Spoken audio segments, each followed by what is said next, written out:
उन्होंने पत्र का डब्बा भी अच्छा बनाया है वो, और पत्र में पूरी हॉस्पिटल की लगभग 200 पेज की पूरी फाइल लगाई गई है। जहां वो रहते हैं वहां से लेकर पूरे दिल्ली के हॉस्पिटल तक की फाइल है।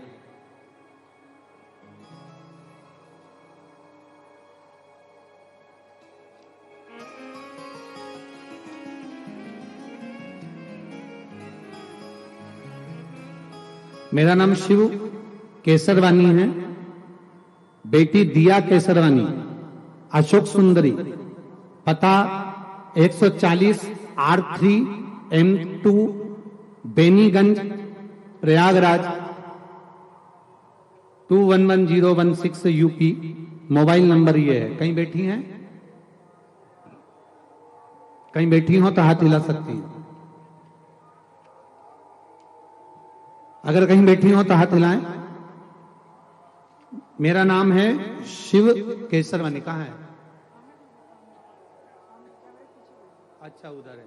बच्ची आई है बाबू साथ में? हाँ ले आओ इसको, ले आओ इसको। मेरा नाम शिव केसरवानी है, दिया केसरवानी, पता है 140 R3 M2 Beniganj Prayagraj Uttar Pradesh. Mobile number ये है। गुरुदेव मैं पूरे डॉक्टरों की फाइल आपको लगाकर भेजा हूं। मेरी बेटी 9 महीने की थी तब उसको नॉर्मल इन्फेक्शन हुआ था और प्रयागराज के दामिनी अस्पताल में उसको एडमिट किया गया था, जहां 3 दिनों तक बेटी का स्वास्थ्य ठीक नहीं हो पाया। तो हमें खबर करी गई कि इस बेटी को आप कोई दूसरे हॉस्पिटल में ले जाएं। हम जागृति अस्पताल में लेकर गए प्रयागराज के, फिर वहां पर एडमिट किया। वहां पर भी डॉक्टरों ने चेकअप करा, उनसे जितना बना उन्होंने किया। उसके बाद मालूम पड़ा बेटी की जब जांचें करी गई तो लीवर पूरा डैमेज हो चुका था, 90% काम कर रहा था। लीवर जब पूरा खराब हो गया तब डॉक्टरों ने कहा कि इस बच्ची को कैसे भी कोई बड़ी सिटी में ले जाओ। हम 16 मार्च 2023 को शाम 5 बजे आईसीयू से निकालकर उसको आईसीयू एम्बुलेंस से हम उसको दिल्ली ले गए। दिल्ली जब ले जाने का मन करा तो हमारा मन करा कि एक बार कानपुर में दिखाया जाए। हम कानपुर में बच्ची को दिखाने के लिए गए। वहां पर बच्ची की तबीयत और ज्यादा खराब हो गई। तबीयत खराब होने के बाद हम उसको यहाँ के एशियन हॉस्पिटल से निकालकर फरीदाबाद ले गए। फरीदाबाद के हॉस्पिटल से निकालकर 17 मार्च के दिन हम उसको रात को 3 बजे हॉस्पिटल से निकालकर फिर उसको दिल्ली की ओर लेकर गए और नोएडा के सेक्टर नंबर 27 में मेरी बेटी को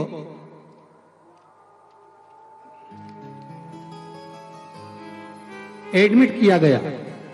सुबह जब सीनियर डॉक्टरों ने बेटी को देखा तो उसका लीवर पूरा खराब हो चुका था और हम माता पिता से कह दिया गया था कि आप अपना लीवर इस बेटी को दे सकते हैं, लीवर ट्रांसप्लांट करना ही पड़ेगा। लीवर ने काम करना बंद कर दिया, डायलिसिस चालू हो गया। बेटी का डायलिसिस चलता रहा, तबीयत में आराम नहीं लगा। बेटी कोमा में चली गई और आईसीयू में पड़ी रही। बच्ची को 3 दिन कोमा में रखा, इसका होश नहीं आया। हम लोगों ने अपना लीवर देने की तैयारी कर दी, पर मालूम पड़ा कि आपकी कथा नोएडा में चल रही है। तब हम नोएडा में 20 मार्च 2023 को आपकी कथा में पहुंच गए।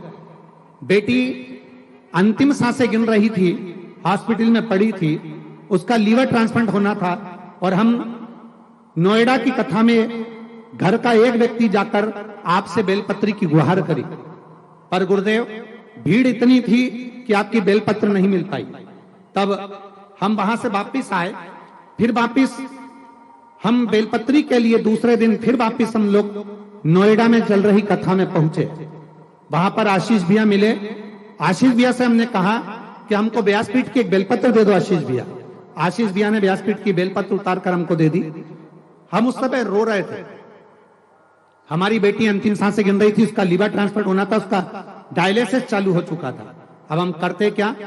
आशीष भैया ने कहा बस इस बेलपत्र को ले जाओ, बाबा के भरोसे जाओ, श्री शिवाय नमस्तुभ्यम कहकर बेलपत्री को उसके पलंग के पास रख देना। हमने बेलपत्र को उसके पलंग के पास रखा, डॉक्टरों ने मना किया, फिर भी हमने उसको प्रणाम करके डॉक्टर को कहा कि इस बेलपत्र को रख दो। डॉक्टर के हिसाब से बेलपत्र रखी। 3 दिन के अंदर बेटी ने आंख खोल ली और बाबा की कृपा से अब उसका डायलिसिस भी बंद हो गया, उसका लीवर भी ट्रांसफर नहीं हुआ और बेटी हमारे साथ में यहाँ प्रणाम करने आई है गुरुदेव। अब हमारी बेटी बिल्कुल ठीक हो चुकी है, जिसका डॉक्टर ने एकदम मना कर दिया था। उसके दोनों फोटो लगा रहे हैं और बेटी को भी लेकर आए। ये 2 फोटो हैं। बेटी एक वेंटिलेटर पर पड़ी है, आप लोग उसको एलईडी पर देख रहे होंगे। जो बेटी वेंटिलेटर पर पड़ी है वो, और जब बेटी ठीक हो गई उसका भी फोटो लगाया है, जो बेटी यहां पर अभी मंच पर व्यासपीठ पर आएगी। बाबा की कृपा की सारी रिपोर्टें उन्होंने पूरी की पूरी रिपोर्ट यहां लगाई गई है। 200 पेज की रिपोर्ट है जो लगाई है। शिव के भरोसे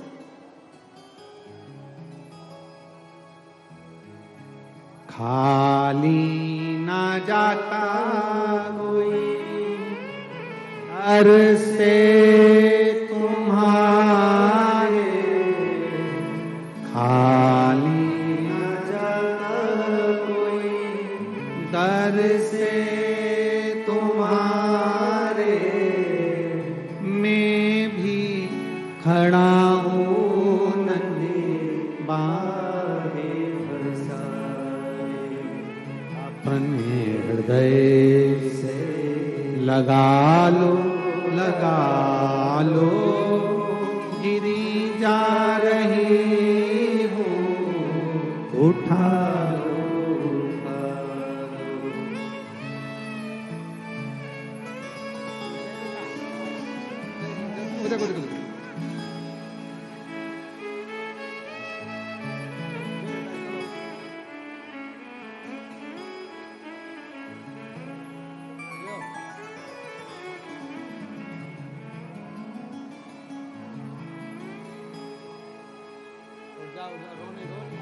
खुश हो जाओ, उठो उठो।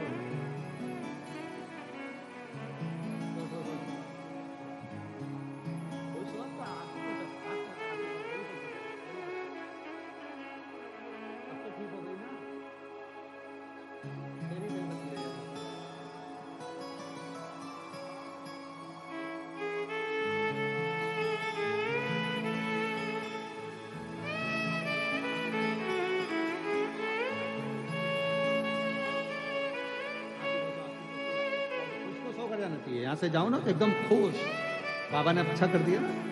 संभो